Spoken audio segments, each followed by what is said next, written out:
Everyone, I would like to welcome Major Mike Thomas from the Fountain Square Corps of the Salvation Army to offer an invocation and announcements.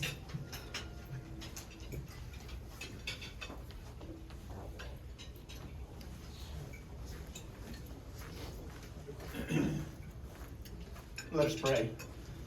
Heavenly Father, we are thankful for a season such as this. We're reminded of the greatest gift that was given to us and the fact that through that gift we can give back to others. Lord, I ask that you would just bless our fellowship here together. Bless the food to the nourishment of our bodies. We ask all these things in your name. Amen. Amen. Thank you, Major Mike. Okay, bell ringing. My gosh, we have a bell here. What do you know? We have a few more open slots. I have it right here. A few more open slots for the 71st in Binford Kroger from 3 to 4 and 5 to 6. That would be tomorrow. And this year the Salvation Army, we're sponsoring an hour on the Radiothon on Saturday, December the 9th. So we need volunteers for the phone bank. You'll see me there, so that would be a reason to come, right? I'm so popular. It's at Sullivan's Hardware at 71st and Keystone. We need 2 people to bell ring on Saturday from 8 to 10 and 10 to noon, and 2 people on the phone banks from 9:45 to noon and 11:45 to 2. So put that in your calendar. I'm sure Kelly will send that out again to everyone, but you can sign up today. Hint, hint, hint. Okay. Our 2023 Civic Award recipient and past president, Graham Honecker, where's Graham? Will be on the air at 9:30. And this is a great opportunity for us to talk about Kiwanis' impact in the city. We might get a little rivalries with other Kiwanians to give during our hour. Our foundation just received a gift from the Marlboro Family Foundation. I ask you to ring for Joe this year and make a gift to the Salvation Army. You can drop in the kettle today, right here, or while at Kroger or at Sullivan's or online. Greg Silver has an announcement.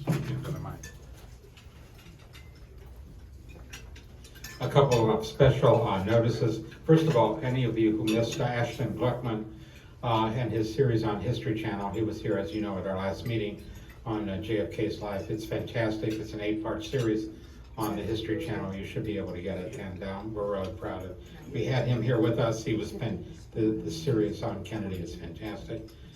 I'll mention of 2 people that passed this week that we have special memory of, and I know there's, well, very briefly, Rosalind Carter, who did so much for so many people. I'm dear to her because of the butterfly trail that she created. But I'm here to say that we have a card for Jimmy Erskine, who passed away, the son of Carl Erskine, the great baseball player. Jimmy was a poster child for disabled children who were brought up. He was brought up by his wonderful parents, Carl and Betty Erskine. We have a card we're sending to the Erskine family. As you know, Ted Green did a fantastic, I don't want to use that word lightly, a fantastic film, as good as it gets, which you can get, and it's on PBS stations around the country right now, about the life of Jimmy Erskine and how his parents raised him, and his involvement with disabilities and with the Kennedy family as well. So we do want to maybe ask a moment of silence in memory of Jimmy Erskine and Rosalind Carter.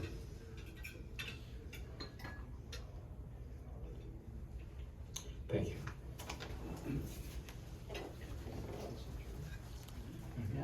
Thank you, Greg. Chuck Cotterman, information about the upcoming event.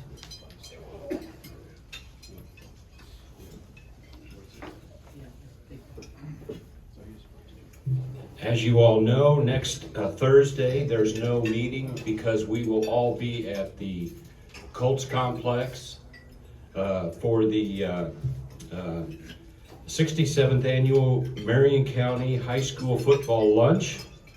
And we had an excellent meeting yesterday with the Colts group, Bill and Roger. In fact, the whole committee's here. Roger and Rob and Bill and myself and Kelly, of course. We had an outstanding meeting. They are really plugged in this year and proposing a lot of improvements to the program. And we're so excited to have them on board with some enhancements with Lara Overton. You know her, representing the Colts, a great player award. We're going to have some cheerleaders, Colts cheerleaders. So Steve, you know, that's gonna, you know, be good for you. I know Roger was. Sorry, Steve, I just have to pick on you. I'm not sure what that means. I was following you, but I'm with you, Steve. I'm with you. I know I'm a sex symbol, but. Anyway, let's see, where was I? Let's see, we regularly demonstrate giving, respect. The Colts Great Player Award is given to the athlete who is typically recognized for game statistics, but regularly demonstrates giving, respect, is example for others, has a positive attitude, and is a team player. It's an acronym. We'll also have the Lombardi Trophy, Colts cheerleaders, and the Colts DJ. Oh, good grief. GNO. What is that an abbreviation for? Help me out, guys. What is that? that's one of the cheerleaders. No, it's not a cheerleader. He's a regular DJ. I'm an old guy. I don't recognize that. We're grateful for the foundation providing two $2,500 scholarships. And anyway, it's going to be a lot more jazzed up than previous years. So, Eric. Did the Colts say is that Billy Brooks going to be there again as he had been in that? They past are. years? Yes, he will be. Oh, okay, great. Bill? Yeah. Okay, great. Billy Brooks will be there. Okay, Billy Brooks, and also there would be other speakers. Mike Pryor will be there. Mike Pryor, Eric. Thanks, Chuck. And then last year, the Colts donated like a dozen items to autograph to kind of give away to the high schoolers. Like, did that come up during the discussion at all? We discussed that. There's going to be a lot of additional swag. Just like fun stuff for the Yeah. high Oh, yeah. schoolers. Okay, cool. Yes. Okay, thanks. Oh, yeah. You bet. What are the towels? Yeah, we talked about rally towels. But they were jerseys last year. Sounds like another member for the committee. No kidding. Yes. I don't hear so well in that ear. Appreciate it, Chuck.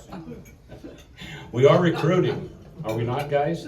We'd like to have more, yeah, right, Kelly? We always need more help.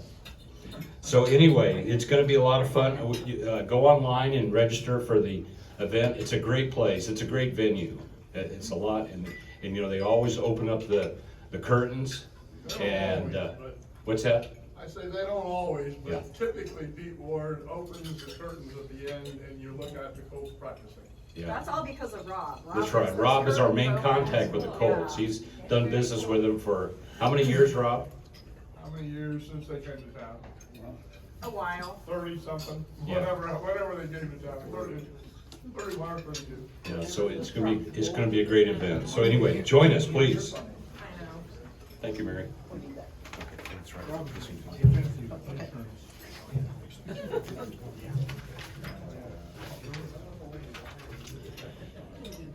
Okay, Roger, lunch, Iosas, do you want me to just say it, or, yeah, okay. Well, we So, can have the owner here say it. well, let's just keep going, because our speaker has to get to the heliport soon, so. Iosas, Monday, December the 18th, I'll be there, my birthday. So RSVP if you can, it's always a great time, 11:30, right? Or 11:30. Our final meeting for the year is gonna be Zoom on December 14th. Again, on the 11th of January, and candle lighting on the 18th of January. Then back to the Columbia Club on the 25th of January. I'd like to invite Joseph Eldridge to the podium to accept the $500 donation on behalf of our guest speakers this fall. And Joe's going to share a little bit about 100 Black Men of Indianapolis. Joe?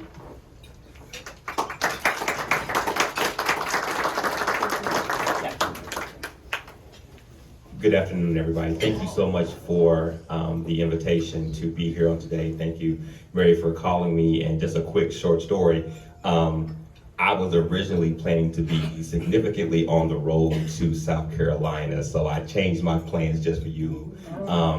And just sometimes when people call you, there's just an urgency, but there's also a pleasantness about the voice. So you are standing between me and about 9 hours, so I'm gonna ask the Indiana State Trooper. I'm asking you, can I go 2 miles an hour over the speed limit until I get to the state line? And after that, I know you can't do anything, but if you give me, As fast as you want until you get caught. I'm gonna need a business card and your cell phone number to verify those.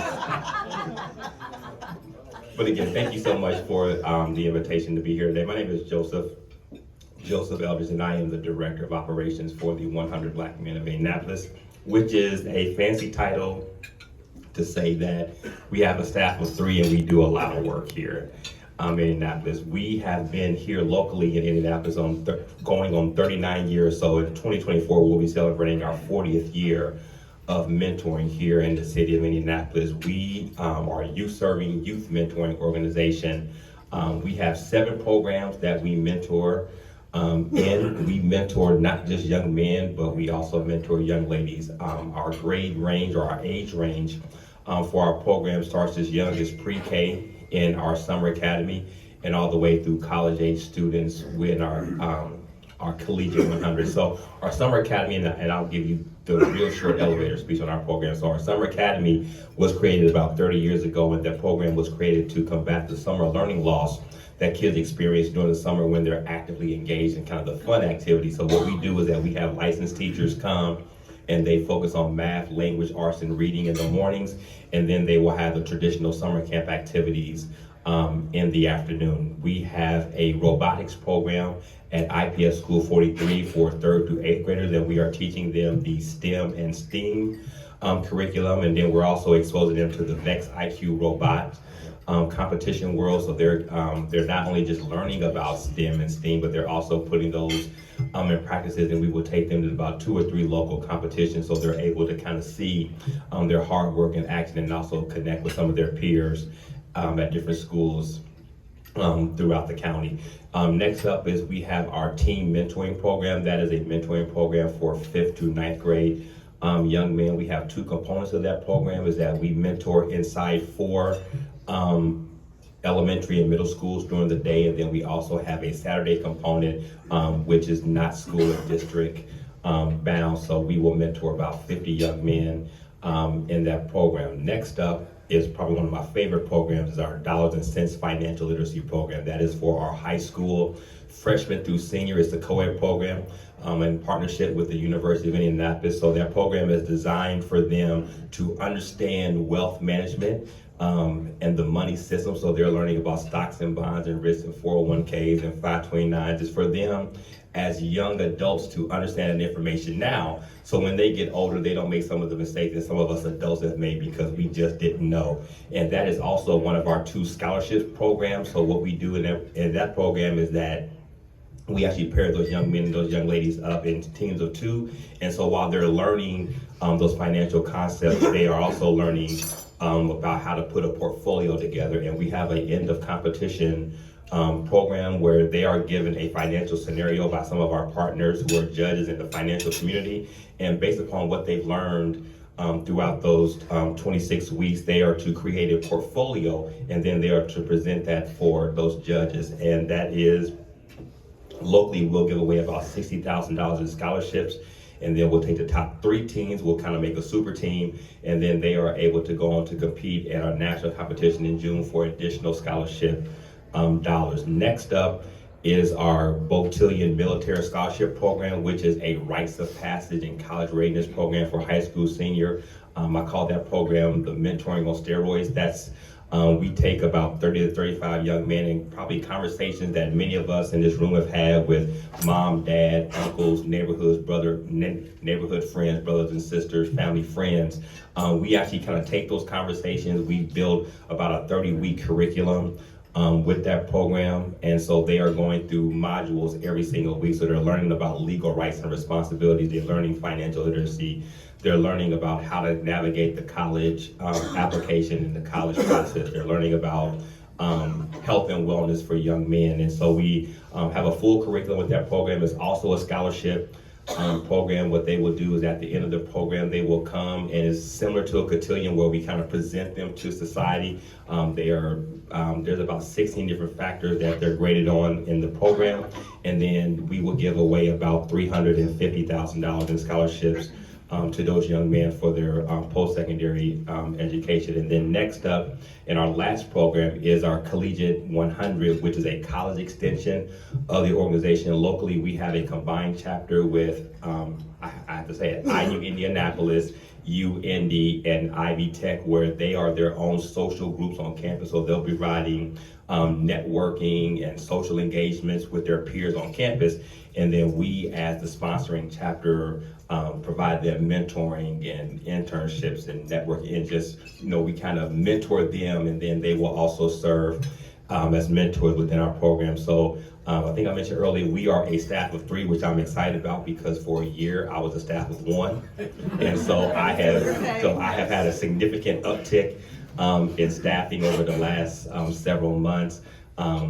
And we serve about 400 students, young men and young ladies every single year. And we do that with a staff of 3 and a volunteer base of about 200. So we don't do what we do without volunteers, community friends and partners who support us. So that's a little bit about the 100 Black Men of Indianapolis. Again, I thank you so much for having me today. And again, I need you on the phone. just to the state line, and then you're off the hook. So, but thank you so much for coming and for the season. All right, you took my notes. I did not take it. Okay. Somebody took my notes. Probably under the napkin. Yeah, maybe it's under the napkin. Yeah, it's under the napkin. I stole my own notes. So I love the 100 Black Men. Their motto is, what you see is what you can be. And I just love that motto. I love what they're doing for kids in communities all over Indianapolis. So thank you so much, Joseph, for what you do and your team does. Now, Doug. Short, please. Short. This is Doug. He's the superintendent of the Indiana State Police. Doug, there you go. I had Thanksgiving at his house. Comes your ticket, No. Hey, Joe, you're going up I-65 north? Why are you asking? I didn't even know. No, I am kidding. I'll be taking I-74. Sorry, I can't help you there. Well, hey, thanks everybody, very, very much. There's 2 things I want to say to start, actually 3. No question, I'll take any question you have. I don't want to hear about speeding tickets. I'll take any question that you have. I've been in the business long enough, I can pretty much say what I'm thinking, and I promise you that I will. Number 2, anywhere there's a bowl of bacon, I'm coming. That was awesome. Oh my gosh. And number 3, it's awful dang nice to be able to pray in a public place. So thank you for that. Thank you very, very much for that. I guess to start, you're looking at the luckiest guy on the planet Earth. I never in my wildest dreams thought I'd be ever able to be the superintendent of the state police. It's important to me for a couple of reasons. One, I'm a legacy. My dad was a state policeman from 1962, which was the year I was born. And I was either going to be a lawyer like my uncle Wendell Mayer. I don't know if anybody remembers Wendell Mayer. Good man. Oh, he was. He was a mentor to me. Wendell was a judge here in Marion County, and I thought the city market was awesome. Even when I was a little bitty guy coming to work with him. Or I was going to be a state trooper like my dad, and I think it worked out okay. But this place is pretty special. I was talking to Dave as he came in. Excuse me. Wendell's father was George Mayer, and I remember coming in these very doors in this place in the early and mid-1960s with my grandfather. And every time I walk in, it's like walking into my elementary school. It smells the same. It looks the same. It feels the same. It's just such a pleasure to be able to be here in the athletic club. And I still remember both of those places with my grandfather and my uncle. So my dad and I never dreamt this big. And when Mike Pence interviewed me to become the superintendent in December of 2012, I called my dad and I told him, I said, Dad, heck, can you believe this? Can you believe this? And he said, no. I said, heck, me either. Me either. He's not going to pick me. But what a pleasure. What a pleasure. And I'll tell you just quickly about that experience. Mike Pence changed my life forever, and I will be forever indebted to him. And I remember the interview wasn't a job interview. It was more of an interview about character and selfless service, and service before self, and what are you going to do for other people, and like Martin Luther King always said. And before I knew it, I still, when I need to be humbled, I go to the room where I was interviewed by him, and I remember him kind of sliding over the course of 35 or 40 minutes. He kind of slid around the corner, and before we know it, we're knee to knee. And you know when you're nervous and you have this little voice in the back of your head and gives you advice. Sometimes it's not very sound advice. Sometimes it is. The little voice in the back of my head kept saying to me, there's no way he's going to pick you. But one day he might be the vice president or the president of the United States, and he knows your name, so don't screw this up.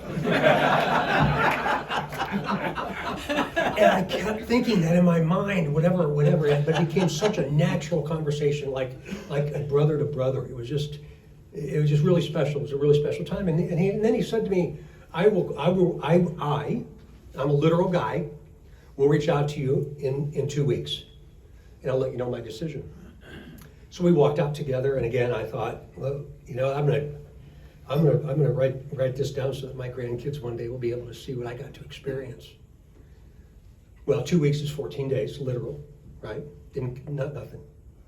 In 15 days, my wife was going crazy because of me. On day 18, my phone rings, and I didn't look at it, and I just answered it. And this voice says, Doug Mike Pence. And he says the conversation was about 13 or 14 minutes. I say it was 35 seconds. And he just asked me if I would want to become the 20th superintendent of the Indiana State Police, and I didn't say anything because I didn't know what to say. My palms were sweating, and he said, I will assume by the silence you accept, and my life changed forever. And that's, in essence, how it happened. And then I inherited a very complex police agency at a time when I thought it was really, really challenging, but I had no idea what was about to come. So out of respect for your time, I want to fast forward. I don't want to talk about me. That's kind of how I got here. The last 11 years have been a bit of a blur. But there's a lot that I have to say about my profession and about our service to you. And sometimes it's not very popular.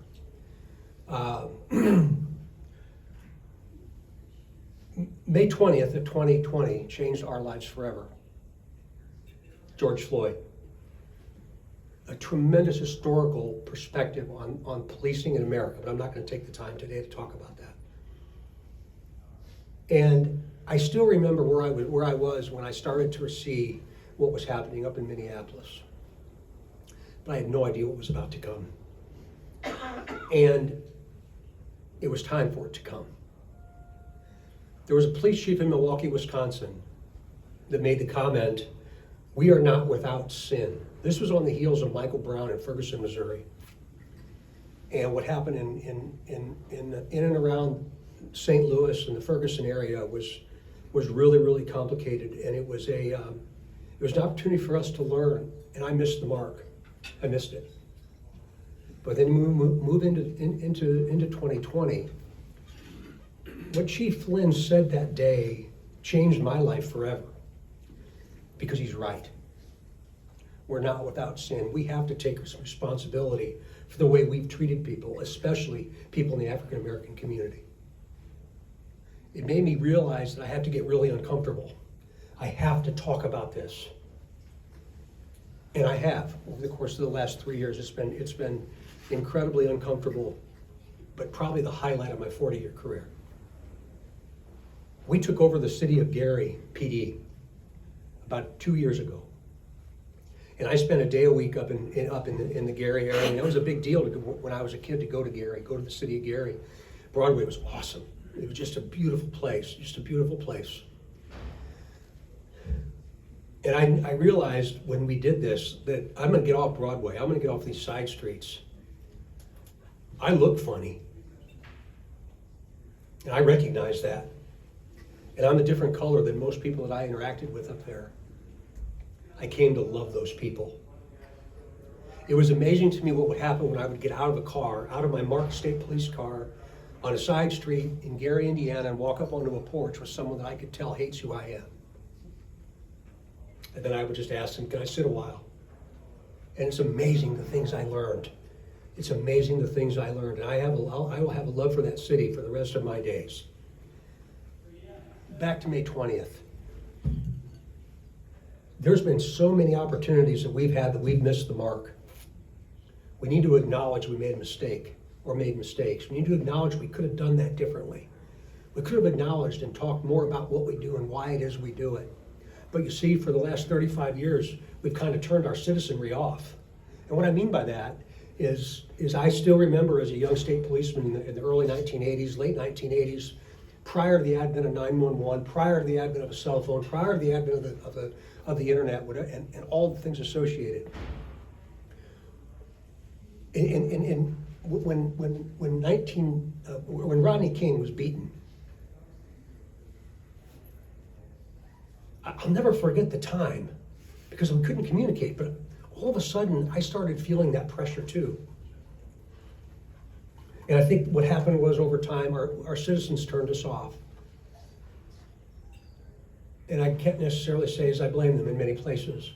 All the while, our profession is just continuing to survive. The advent of 911 came.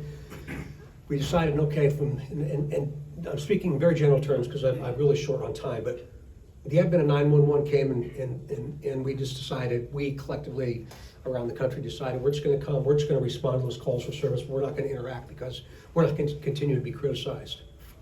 And it was clear, as clear as a bell to me now, as I look back in that rearview mirror, those opportunities that we had to maybe change the trajectory of America. I'd like to think that if we maybe would have responded to those incidents different than many others, that maybe April 20th of 1999 wouldn't have occurred. That was a Columbine High School shooting. Because we were told what Klebold and Harris were going to do that day, but we didn't respond. Almost 700 active shooter events, mass shooting events, just this year. So either we accept the way it is, or we get really uncomfortable with each other and we talk about the reality of society. I choose to get really uncomfortable and talk about the reality of society. I'm not willing to pass this on to the next generation. I'm just simply not. I'm almost 62 years old. As I sunset in my career, which I'm doing, I'm not going to sit quietly and watch it happen. I'm just not. I'm just not. The entire globe is out of balance. The entire globe, and all we can control is the world in which we live. I've been given an incredible opportunity in the role that I have, and again, how somebody like me ended up here, I have no idea. But to talk very openly about how we exist as human beings with one another, even when we look different, act different, believe different, love different, whatever it might be. And now is the time to have that conversation. Here recently, I got a little bit uncomfortable with the Marion County justice system. And I had breakfast with two of the judges this morning, and it was like the light came on for me. It was an awesome experience today with two of the judges. And what it made me realize is, maybe rather than being critical like I've been, maybe I encourage people to sit down at a table, check your ego at the door, and talk about what the reality of this existence is. No other police agency in Indiana has boots on the ground in every county in this state, but I do. So I have a really good read, and I'm always moving around. I'm always traveling around the state. And the perception of the city of Indianapolis is different than it is, but the perception is it's unsafe. And it's important to me, particularly on the heels of what happened in this city in 2020, and the downtown riots, that we sit down at the table and we continue to dialogue, even if we have to debate, we'll be respectful, but we have to be able to say what we're thinking. That's actually starting to happen now, and I'm thrilled about it. I'm so excited about it. Because I don't think any one person, judge, prosecutor, police officer, probation officer, support systems, whatever they might be out there, get up in the morning and decide, I'm gonna do all I can do to make wrong, bad decisions today. I don't believe that's true. But I do believe as adult leaders within our community, and all of you are, that we have an opportunity to not get comfortable. Look what it got us. Look what it got us. This is not okay. It's just simply not. So there's a lot more coming. Is it just, people always say, well, you're the superintendent of the state police, what do you have to do with Marion County? I got a lot to do with Marion County. I have 100 troopers here in this county, and the work that's done here and the partnerships that we have with the IMPD are just absolutely extraordinary. And they came over time, and it's really starting to gel, it's starting to work. But the main reason is the engine of the entire state of Indiana sits right where we are. It drives the thought process to every single part of this state. This has to work. We have to continue to put pressure on the system to make it work and to help it work. So I hope as you have conversations with those other leaders in the areas in which you communicate with other people, that you talk about the support for the system, not just for police agencies, but support for the system. Ryan Mears, as an example, has about 170 lawyers, I think. The average tenure is about 4.5 years. He keeps losing them because he can't pay them what the contiguous counties will pay them. All the while, there's 240 homicides pending. And many more coming down the pike. One anecdotal example of one of the things I think we need to talk about very specifically to the city county council. It doesn't seem like people communicate very well. So that's my challenge, and I'm gonna work until my last day, till I'm beaten, bloody, battered, bruised, to make sure that they come to the table and that they drag Joe Hogsett along with him. Joe's gotta come to the table too, and I've known Joe for the majority of my career. So please encourage those folks as you see them and I guess the question you ask them is it working? Are you pleased with the system the way it is?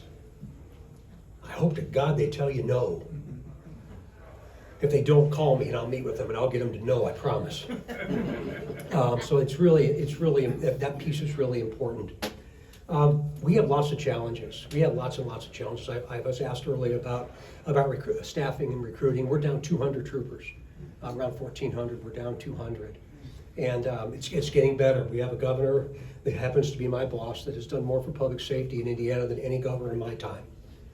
And he's really allowed us to be able to encourage people to come to the ISP, not just for pay, that's part of it, but equipment and training and all of those things are really, really important. So I think part of the challenge for me is to understand that that generation, several removed from me now, maybe don't have that same thing that I had that made me want to become a state trooper. Maybe they don't have the same level of commitment. Maybe they decided, I just want a job for 3 or 4 years, and if you want a job, this is not the profession for you. It's just simply not. You'll be mediocre at best and probably short-lived. So it's getting better, and I say that to you because I want you to know that there's some hope out there. It's not all bad. This is not all bad. And my job is to protect 7 million people from bad news. And I don't do a very good job of it all the time, but I try. I want to talk about the Delphi murders. Probably not anybody in the room that doesn't know what happened up there, and it's important for me to talk about this. There's a gag order, so I have to be very careful.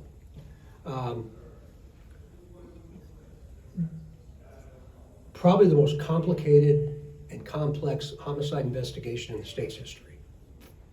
And I say that to you because it happened at a time, now 7 years ago in February. It happened at a time when there was the imbalance was really beginning in our communities around the country for a lot of reasons. Geopolitical, political, there's a lot of reasons. I can tell you it had a profound impact on me because that's every single rural county in America. With how Libby and Abby were murdered, with where they were murdered, how they were murdered, what the community's response was, what the region's response was, what was this area of the state's response, what's the state's response, and what's the nation's response. It was extraordinary. It was an amazing time.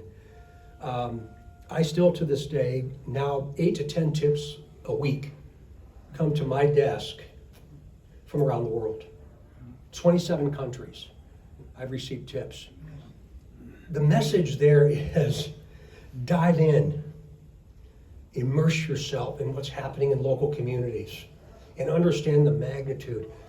That Delphi community, Carroll County area is forever changed, no matter what happens with Richard Allen. No matter what happens, they're forever changed. That's not some other place. That's the mentality I want to try and build here in the city of Indianapolis. This isn't just some other place. This is our city. This is our home. So it's kind of the same thing on a much different scale. And at one time, we had 125 detectives working on that case and another couple hundred from other agencies. And I was so proud of that effort, and I continue to be proud of the effort that they put forth. And they're not done yet. You know, they're gonna keep working. It's an example. It's just an example. What happens within the city of Indianapolis with the IMPD? I want to talk about IMPD for just a minute. I'm not sure there's a finer agency out there. And the things that those guys and gals do in the course of a day would keep most people awake at night, not able to sleep. They're tired. They're so tired. You see, death, dying, destruction, hurt, pain, and sorrow are not normal. It's what makes most of us that are dressed funny like me go a little bit crazy over time. Or to be able to sit in a dark room and cry like a little boy when you think about what your eyes have seen. They do it every single day. Every day. 40% of them are eligible to retire. 40%. And on any day, on any given day. Understand what that magnitude might be in the event that that occurs, because they care deeply about this city. They care deeply about this city. I would encourage you to maybe reach out to Chris Bailey, or maybe have him be a guest speaker sometime as the assistant chief there at IMPD. See him, please thank him. Please thank him. We are not superhuman, ladies and gentlemen. We're going to continue to make mistakes. We're going to continue to do things that we might have had a better choice. That responsibility lies with me on my shoulders to hold every single trooper in Indiana, rural or urban, accountable for his or her actions. It's the hardest thing that I do. But we're human. We're human.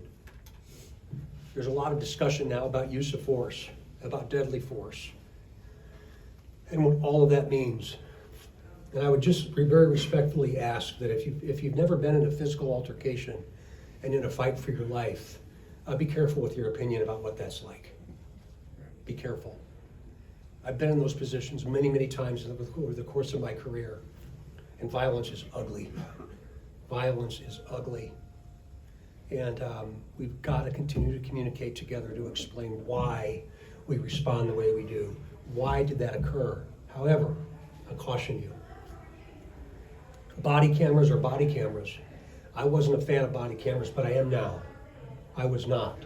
Because I really believe my generation, if I raise my right hand and swear under the penalty of perjury that testimony I'm about to give is the truth, the whole truth, and nothing but the truth, so help me God, then of course I'm not going to lie. But we've evolved. We've changed. A perception of our profession has changed. That provides a view, but it's not always the only view. Don't expect that body camera image within a few days because it's evidentiary. We've got to be very, very careful about what we release during the course of an active investigation. Even though we know the public sentiment is going to be a subjective opinion about what they think happened. So it's a very complex issue. And generally it's in concert with the prosecutor of every county. And I've had prosecutors tell me, you're going to release that video, and I absolutely am not. I absolutely am not. My job is to tell you what happened, not what I think happened. Big difference. Really, really big difference. So please continue to ask those hard questions to police agencies. If you have questions, reach out and ask. And I sit with family members that have lost children, and moms and dads and neighbors and friends and family And I would be very, very blunt with them and very honest about the why we do it, why it is we do what we do. Don't think we're automatically hiding something, because we're not.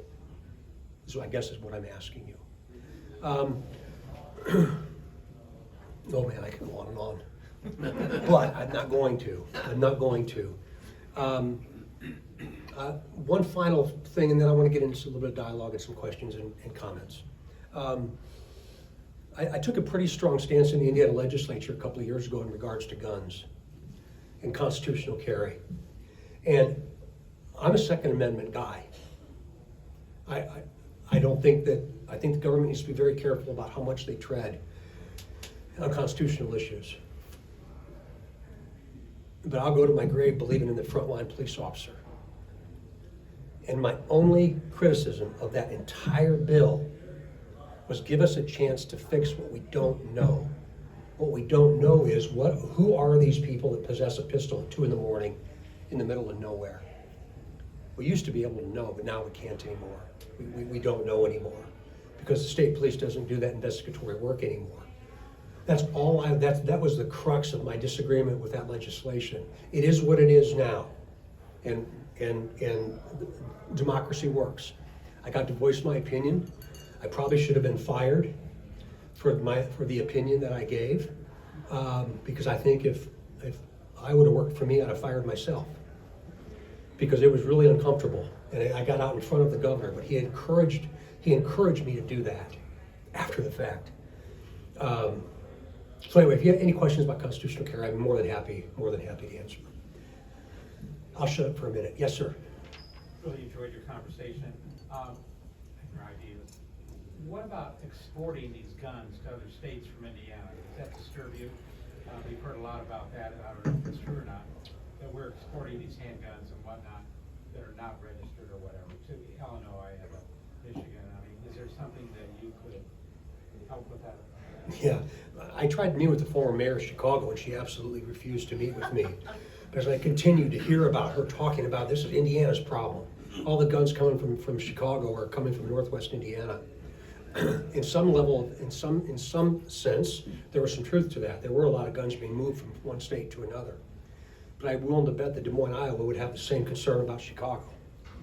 So, I mean, I think, again, some might think it's just a very narrow geopolitical problem, but it's not.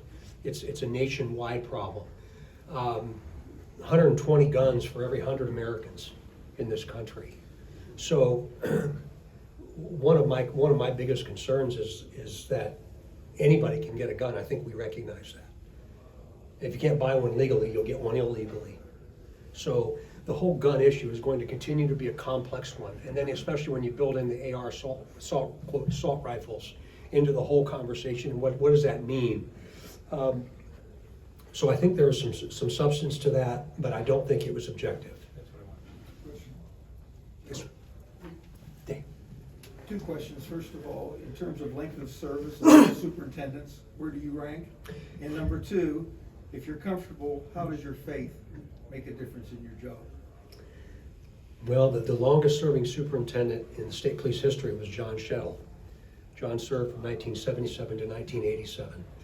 And I talked to John before he died, and he said, I hope he passed me, and on December the 10th of this year, I will.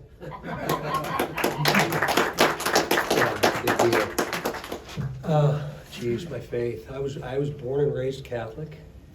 Attended a small Catholic church up in Cicero, Sacred Heart. And I'm questioning my faith, quite honestly. My dad promised me before he died to not become cynical like him. And I was on his deathbed, I was able to say to him, Dad, I'm not, but I'm fighting it. I'm really struggling with it. And this last few years has been really hard.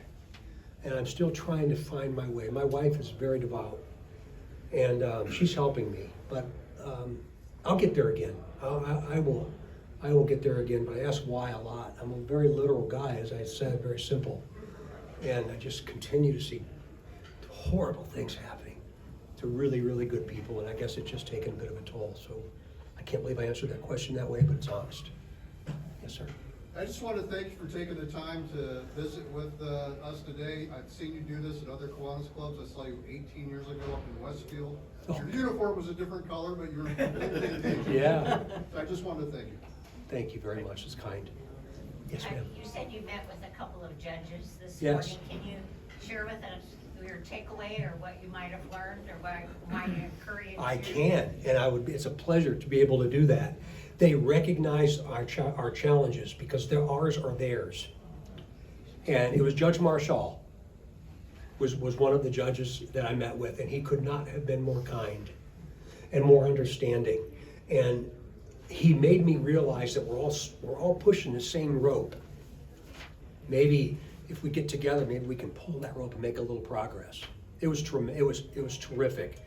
Data is so very important to us, both to us so that we can explain to you what it is we deal with, but data is really important to the courts as well. And I think we can share some of that data and come up with some really, really creative and effective ideas.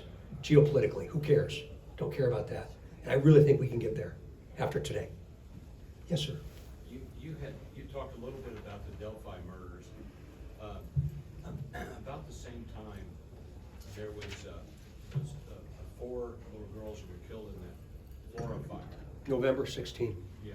Yes. Was ISP involved in that investigation at Yeah. all? And can you elaborate a little bit on that? I can.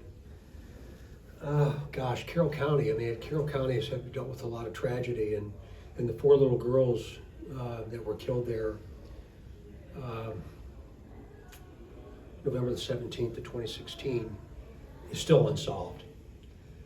There's been a lot of criticism. They were young African-American girls that lived in that community up there, in the community of Flora, southeastern corner of Carroll County. We were not involved initially, but we did have some crime scene techs up there the night of. So we were processing that as a crime scene that evening, but it was actually the state fire marshal at the time and the local fire department. Over the course of the next couple months, though, we realized we had to take that away, and we did. So now we have the complete responsibility for it. Arsons are very complicated, and there's been a lot of criticism of me that I'm racist, that I've not put the resources into that fire that I did into Delphi. Gosh, no, it hurts so deeply when I hear that. It just hurts so deeply. But there's a very strong likelihood, in my opinion, that the mom knows who did that, but I don't think the person who did it intended to kill those 4 little girls. So there's a lot of circumstantial issues associated with any arson. And those dots are going to continue to be connected. We've flown all over the country to talk to people that were involved or we thought might know something. We've sent detectives all over the country, in multiple states, as far away as California, twice. And we're going to stay at it. We're going to stay. I appreciate you bringing that up. I should have. Can I ask you one? I've always been confused, even though I'm in law enforcement too, about the responsibilities of the state police. Yeah. I don't understand exactly. Do you fill in when there's what you just said? But how do you function? What is your duty to the state? We had this conversation right before lunch today about the difference between a highway patrol, a state police, and a state patrol. There are 26 state police agencies in the country, and we happen to be one of them. Michigan and Kentucky on the north and the south of us, and Illinois on the west, and then Ohio's a highway patrol as an example. Most of the state police agencies are on the East Coast where they don't have sheriff's offices. But we have a full-service police agency, and it's a good thing because in the vast majority of rural parts of Indiana, we do almost everything. The smaller agencies just simply don't have the capacity to be able to do that. So I've always said, and I learned this very early on in this role, there's 3 types of policing that we as a state police do. The urban model, which is here in Indianapolis. The suburban model, which is a contiguous counties, not just to Marion, but also to Allen County up in Fort Wayne, Vandenberg County in Evansville, Richmond, Terre Haute, and then Northwest Indiana. And then we have those rural counties. There's about 55 of them that we really have got to stay very, very focused on in those small communities. And so when it comes to significant events, significant crimes, and the like, we are oftentimes intimately involved and generally will take responsibility for them. 2 questions, Yes, sir. softball, curveball. granted, you're as busy as anybody I've ever met. Do you have a favorite police cop movie? Okay, first. And then second, do you feel Hogsett was unfairly criticized for that summer of the riots? What was the first question? Favorite movie? Favorite cop, Oh, I don't watch, police, I don't, Departed, you know, I mean, you sound like you're more of a book guy, but. oh, gosh.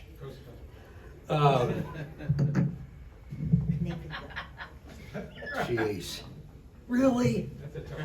We're recording. So I gotta say, probably, again, interesting question, NYPD Blue. Oh, yeah, I like that. Okay. Years ago, long time ago. Yeah.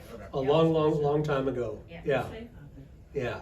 That was good. And secondly, Just with the political rhetoric in the fall, with the mayoral race, do you think Yeah. Hogsett's unfairly criticized for his actions during the riot? I wish he would have been very, very forthright and candid about that. Yeah. I talked to him multiple times over the course of that weekend. So again, trying to be apolitical. What's the consensus? No, certainly, yeah. Absolutely, no, absolutely. But I never had trouble getting a hold of him whenever I would call him. And we talked a lot over the course of that weekend, the last weekend of May, first weekend of June of 2020. Got it. And he always will answer. I appreciate that. How important were your values from your faith?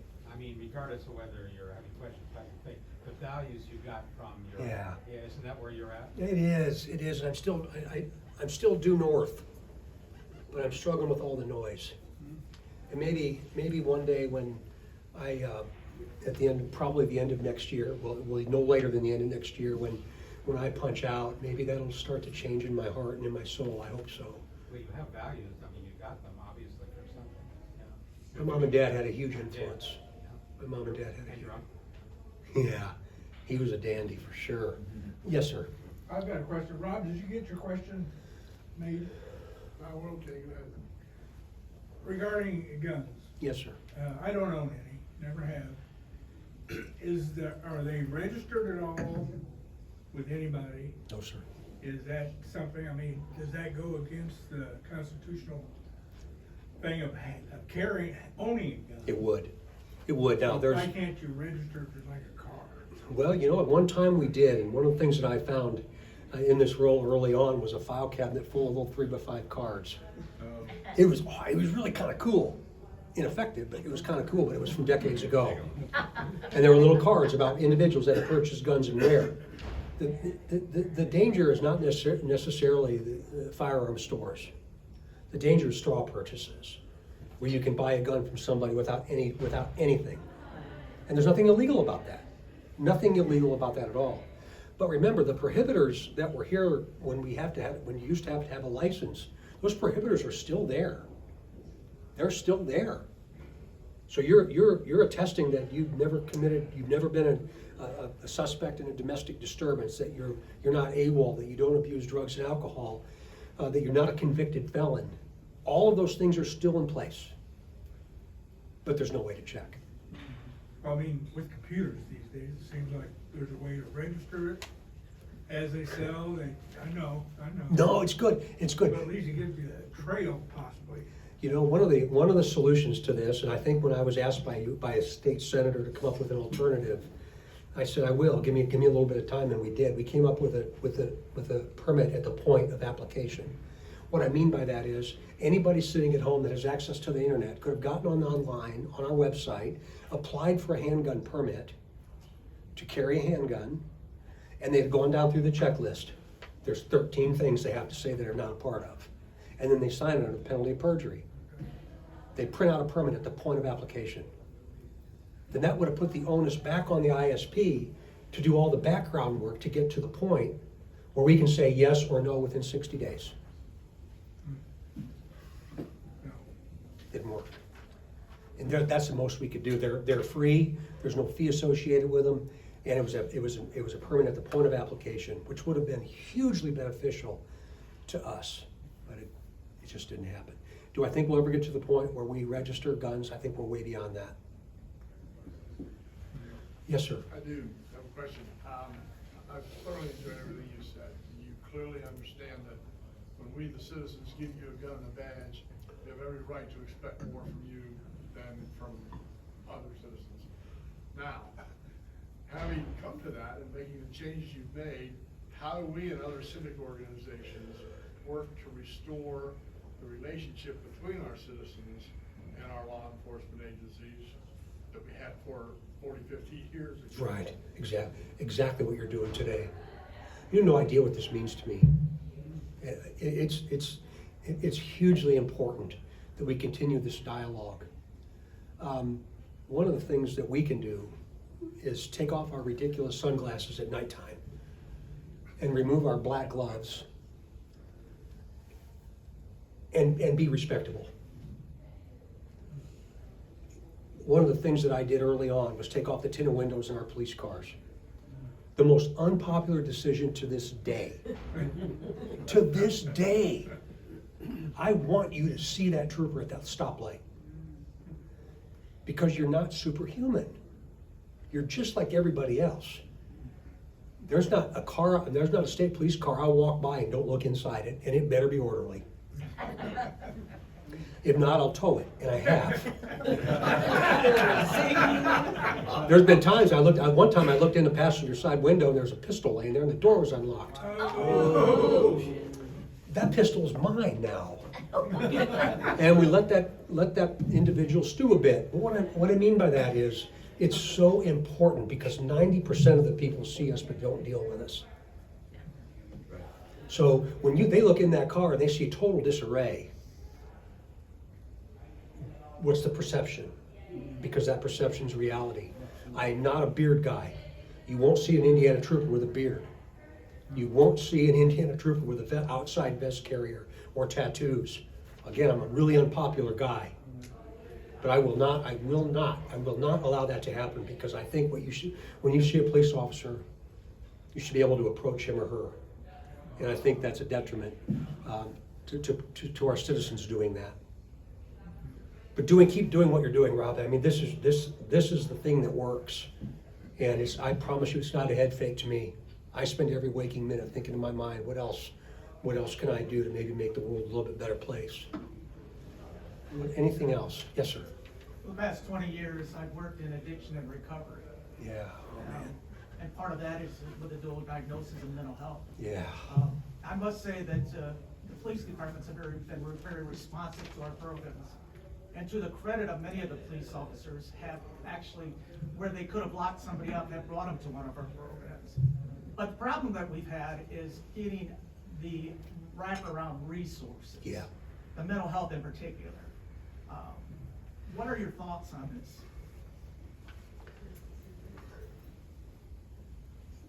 this? Mental health and addiction Hand in hand. are synonymous with one another. But I would venture to say that all of us, if we haven't, we're going to experience an addiction issue just like we've experienced a cancer issue. I think that's how prevalent it is, if not more. So eventually we all will deal with addiction. And as addiction collides with mental health, the only way to spiral is down. And I think as a state we've done better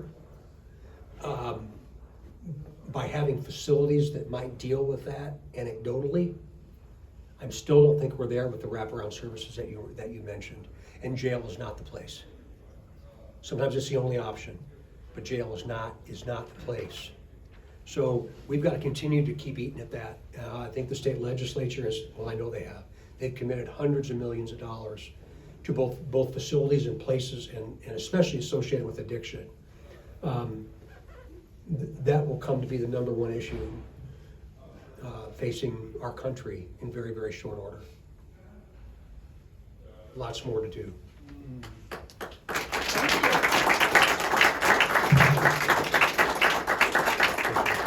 Thank you, Doug. So we will give a donation to 100 Black Men in your honor. Oh, please. So thank you very much. Awesome. And while I was talking to him earlier, I said, I understand you have a forensic lab. And he said, yes. And I said, do you give tours? And he said, yes. I said, great, because I'm sure, how often do you get a tour, a lab that does forensics? So plan on that this year. Oh, we'd love that. Yes. We would love So- it. We would love it. We need to get a picture. Oh, nice. Well, Yes, thank you. we need to get a Yeah. picture. We'll do so, yeah. Okay, Okay. great, thank you. Now, I was telling, we got a couple minutes. I was telling my, table mates here, when I was 18, my first car wreck in my little Mustang on icy roads, I hit a state police car.